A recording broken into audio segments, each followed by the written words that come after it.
Hi, this is Jesse Brisendine. I believe that it is possible to live an extraordinary life after loss, and to do that, one must first choose to heal. This podcast is focused on sharing with you inspiring stories, tangible tools, and life strategies to help you heal from your loss. Well, hello everybody. We're back again for another moving forward moment, and tonight we have Dakiea joining us, and she's been agreed. So say hello. Hello. Dakiea, it's so nice to have you here, and I really appreciate you taking the time to share with us and to and bring to light what you have to offer us today. And I'd just love for you to start. Maybe just tell us a little bit about your story, what's brought you here. Well, my husband died 11 months ago, and it was after a long illness. I wasn't ever supposed to bring him home in 2009. And when he came out of the coma, he couldn't do anything, and we did everything together and the therapies and everything, and he got better. And it was Wow, like a really? toe. It all kind of went south, and he had a brain surgery to try to help, but the doctor did all he could, but he couldn't do no more. And he had hydrocephalus he had encephalitis from 2009 and pneumococcal meningitis in 2009, and it just fried everything. So, but we had a good life in 2009 until he died, and I wouldn't give anything for that. How long were you guys married? 34 years. That's awesome. Congratulations. He was the love of my life. How did you meet? It was funny. I dated a guy and was going to get married to find out he was already married, and I broke it off. And well, he didn't think it was that big of a deal, but it was, and it was a huge deal. And my husband kind of looked like this guy, so my best friend and I was going to make his life miserable for the night, just to make us feel better.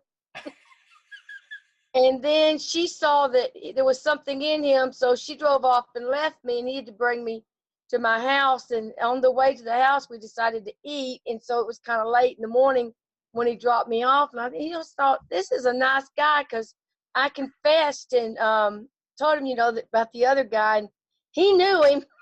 No kidding. Yeah, they worked at the same company. And I thought, this is a nice guy, because I confessed what I did, and he still liked me, and we dated for about 18 months and decided to go for it. And it was he was God sent. Huh. I mean, we all have our problems, but God sends the right one to us. That's And amazing. my journey. That's amazing. And 34 years later, do you have, if you had one piece of wisdom to share from 34 years of marriage to people out there who are, whether they're newlyweds, been in it for a long time, still married, what would that wisdom be? Never go to bed mad. Those nights that you found yourself maybe on the cusp of having some anger or madness before bed, what would you do to, did you have anything that it was like a go-to, like sometimes couples, I work with quite a few couples, and one of the things we work on with that is just having a phrase that they can say, that breaks down the energy of what was, and just to reset about why they're in that bed together because of love. I didn't, but my husband did. My husband was very passive, and I'd attempt to sleep on the couch, and he would come in here and say, "Now we can act like adults," and that would just crush my willpower to be right. He was right. And I we'd like that. talk, and we didn't have very many of days like that. We really, we were meant for each other. We brought the best out of each other. That's so awesome. In his, to say the word struggle when we talk about losing someone, it's kind of almost a silly thing to say, because I think that it's implied with loss, so there's going to be some struggle. But do you find that there's been one bigger struggle for you, maybe one that you didn't anticipate during that time afterwards? Yes, I mean, they tell you not to do anything drastic that first year. Mm-hmm. It seemed like everything in my life was drastic. The roof started leaking again after we'd had a new roof. And actually, I got up there and fixed it. Did you really? Good for you. Yes, I did. And then the fence got blown down, and um, I I fixed that last week. I got one board that's crooked, but for me, that's pretty good. That just gives it personality. Yes, it does. I can always point it out. That's where I started. And then I had a water leak, and I couldn't afford that either. And so I started digging up my front yard because the plumber told me how much that was going to cost me for him to dig that ditch. So I dug an 8-foot ditch. It took me a week. I worked half a day and dug half a day because it was February and it was cold in the morning. So I dug in the afternoon, and then he didn't even get to come back and fix it because I done figured out with YouTube how to fix it.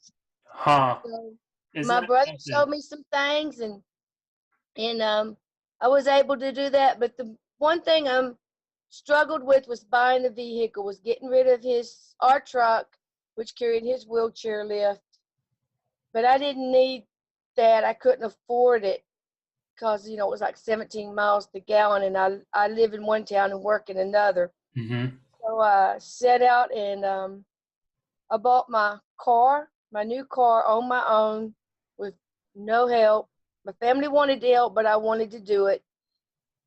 And I only wanted to pay $110 a month, and nobody thought that was possible, but I did pull it off. No kidding. Yes, I did. That's amazing.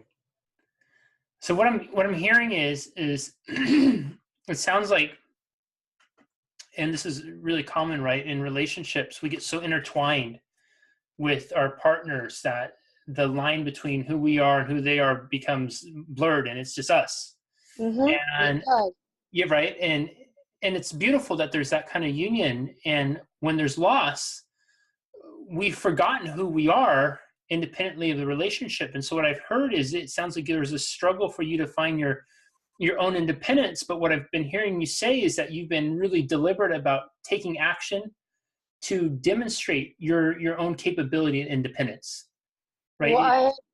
I had the 8 years of caregiving. In the last couple of years were not pretty years. I mean, he was getting down to total care, and so you do lose your identity.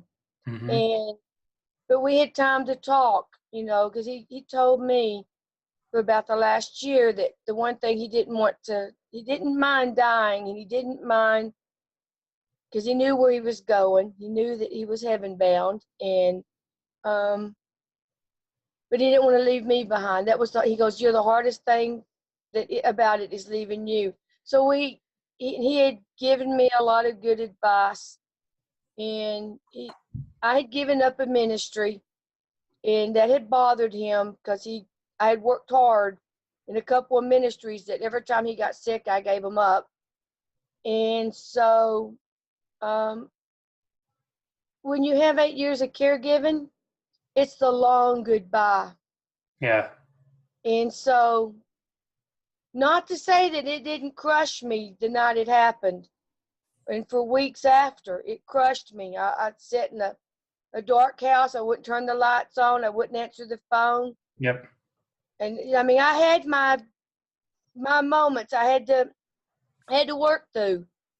I would every morning I'd wake up, want to turn over and see if he was ready to get out of bed. And he wasn't there. Or I'd want to talk to his recliner because he sat in it the whole day while I was at work, and he wasn't there. And so I had my hard moments, but um, the long goodbye prepares you for a lot more than you realize. Yeah. And I joined groups like yours, and I joined uh, another group. I was in a caregivers group, and someone invited me over to the widows group. But I didn't like it as much then as I do now because people seem to be so angry. Hmm. And it wasn't what I wanted. And they would get upset about words like your new normal. like it was some type of awful word, but it really wasn't, because I learned to lean into what I do have a new life. Yes. And I looked back when I was 24 and I married him. I had a new life. Yes. And in that new life, the first Christmas, it wasn't real pretty. I mean, my family had our traditions and he had his traditions from his family, and we had to merge them. And I ended up drinking a nut shake milk every 24th for 34 years. I didn't ever understand that tradition. But now it's 34 years later and he's not here. It is what it is. He's not coming back. I wouldn't want him back because he would be right back in the same health he left in. Yes. But why would he give up a new body? And sometimes when I would have my pity party by myself, I can hear him saying, "Why? Don't you know where I'm at? Don't you understand?" You know, and I had my faith was comforting, knowing that yes, you have to embrace what is. You have to be realistic. And I had to go back to work right away. I was out of time, off, and they've been good to me with all the hospitalizations and everything. Going back to work was hard, but it was the best thing for me. But really, the best thing that ever happened to me is um, the sisters in my ministry that I'm a part of. Something happened the week then he died, and the person that was supposed to be the leader for a weekend quit. And I was the only one that had any of the credentials needed to do it. So they came to me just right after his services and asked me. And we say no too many times Mm-hmm. about everything, and they didn't let me. They knew me well, and so they promised to help me all the way through. It's a 6 months preparation, and I had 4 months.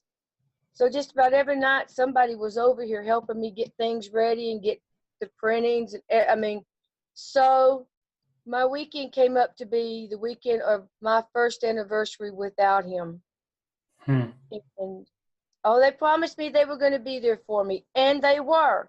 I mean, when they found out that Denny always left me a yellow roses, you know, and I always had cookies on my pillow, they did it. They, Wow. they, they just about ran over. There was 24 on the team, and they just about ran over each other trying to make sure I was okay the whole Wow. weekend. And that would be my other thing I learned. People need to quit saying I'm fine or no, because they complain when they quit calling. And I had quite the opposite. It's kind of nice now not to get a call every night, but but then if I'm not findable, I went on a trip to Lubbock and I didn't call and check in with anybody, and I'm amazed they didn't call the state highway patrol out because I got chewed out when I got home. And you need to lean on your friends. Your friends Yes. really want to be there for you. They're not just telling you they want to be. Mine proved it. But without that weekend, I might have pushed them away. Without that weekend ministry retreat, and I probably would have not gone out to eat or gone shopping or even opened the door. And that's my biggest advice is I learned through what my friends did for me. And I think that's what I can credit. It is my Cairo sisters, my community, who have me where I am today. It's I have awesome. no doubt. What I hear in that is a few things. I hear number one, how important it is to find or create some sort of purpose beyond loss, right? Giving, whether it's ministry, whether it's some new project, it's a gardening thing, it's a hobby, whatever it is, but giving yourself something, right? Number two is it sounds like each and every day and for the most part, we all have our days where it's not, but you've been really deliberate and thoughtful about getting up and doing things, making yourself do things, doing things that might not be comfortable, like going out and digging out the plumbing or learning how to patch the roof. And number three is really finding your community to surround yourself with, and then allowing yourself to be honest with yourself enough to say, hey, I need support. I need some help here, not to pretend like it's fine. And I think it's so tragic with loss, is that there's this almost tendency to default to, oh, I'm fine. Like we have to do stiff upper lip and carry on and stuff when we're not fine. And when we start to depress that emotion instead of expressing it, it's just literally, it's like, taking this bag of trash and pushing stuff down. Well, guess what? You can only push it down so far until it starts to spill over. If we're the vessel and we're pushing stuff down, eventually it's going to get toxic in our system. But if we express it, right, we get it out, it can be transformative and it can create a space for healing. We can't heal if we're putting all that crap inside, but we can if we make space to heal. And I had another mentor too. About 16 years ago, I went to church with the lady whose son had died about 4 years before I met her. And the way she talked about him, I said, well, why don't you bring him to church with you next Sunday? And then other people told me, well, he's been dead about 4 years. And we had, conferences and things we'd go to, and other people would make the same mistake I made, because she talked as if he was alive. And she was the most miserable person I think I've ever met. And when I knew that, we would reach that point to where he would probably die before me because of all of his health issues and all, I said to myself, I never want to be like her. And tonight at church, I saw a pastor I hadn't seen in 16 years, and he asked me, how you doing? And I said, he was her pastor too. I said, she was my biggest mentor, and she didn't know it. She showed me what I didn't want to fill my life up with, and that was bitter. I mean, I don't think I'm unusual. I just think I've embraced it. Because like the first Christmas, my family said, oh, well, we won't have it at your house. I said, oh, yes, we will. It's where we've always had it. You have to embrace it. And we actually laughed. And my husband had certain sayings, and we were sitting at the table, and I said something, and every one of them at the same time said, oh, I could hear him saying that. At the end of the journey, whatever the journey is, there has to be happiness and joy and laughter and smiling. Yes. Because we don't have a cross to bear. Things that happen aren't meant to.